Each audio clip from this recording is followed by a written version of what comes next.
The whistling followed me home. I shouldn't have ignored it.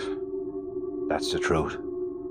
After the camping trip, after the footsteps, after the ribbon, I told myself it was over. That whatever was in those mountains had stayed there. That things like that don't follow you home. I was wrong.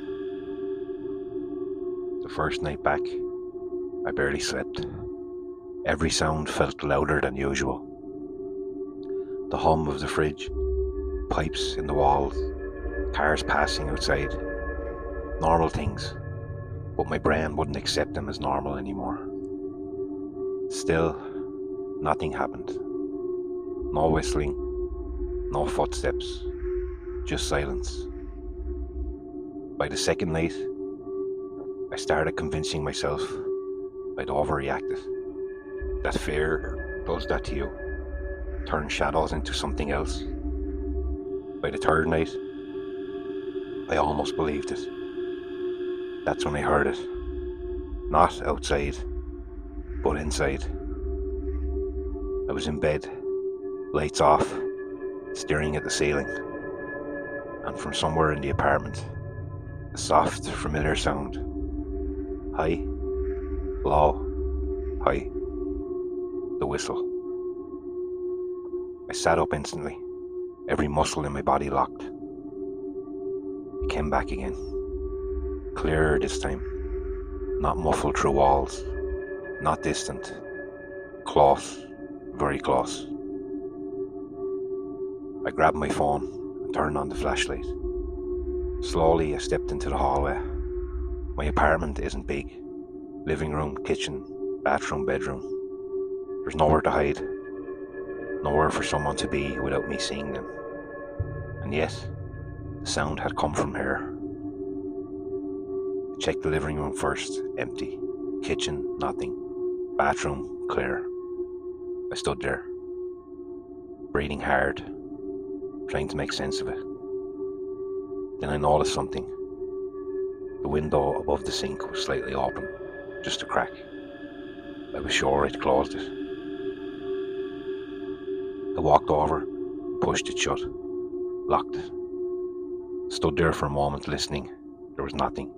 No whistle, no movement. I laughed, quietly, nervously. Get a grip, I muttered, and went back to bed. That's when I saw the dirt. It was faint, just a few marks on the floor near the bedroom door, like something had been in there. Mud. It was dark, slightly wet. I crouched down, my stomach tightening. They weren't shoe prints, too long and too narrow. The spacing was wrong. Like whatever made it didn't walk the way a person should. The whistle came again, right behind me now. High, low, high. I didn't turn around. I couldn't. My body just refused. Every instant I had screamed, same thing. If you turn around, you'll see it. And if I saw it, something told me that it would be a lot worse. The air behind me felt colder, like something was standing there, close, watching, learning. I slowly stood up, my back still to whatever was behind me, and I walked, step by step, back into my bedroom, closed the door, locked it. The whistling stopped. I didn't sleep. I sat on the corner of the bed until the morning, watching the door, waiting, listening. When the sun came up, everything felt normal again. A bit too normal, like nothing had happened. Like I'd imagined it. Until I opened the bedroom door, and the mud tracks were still there, leading from the kitchen into the hallway, stopping right outside my door. There were no tracks leading out. I cleaned them all, I don't know why. Instinct maybe. Like if I erased them, I could pretend none of it was real. That was a week ago. I've kept all the windows locked since, checked them every night, sometimes twice. No more mud, no more sounds, no more whistling. Until tonight. I was brushing my teeth when I heard it again. It was faint and distant, but unmistakable. High, low, high. This time, it didn't come from the inside. It came from outside my front door in the hallway.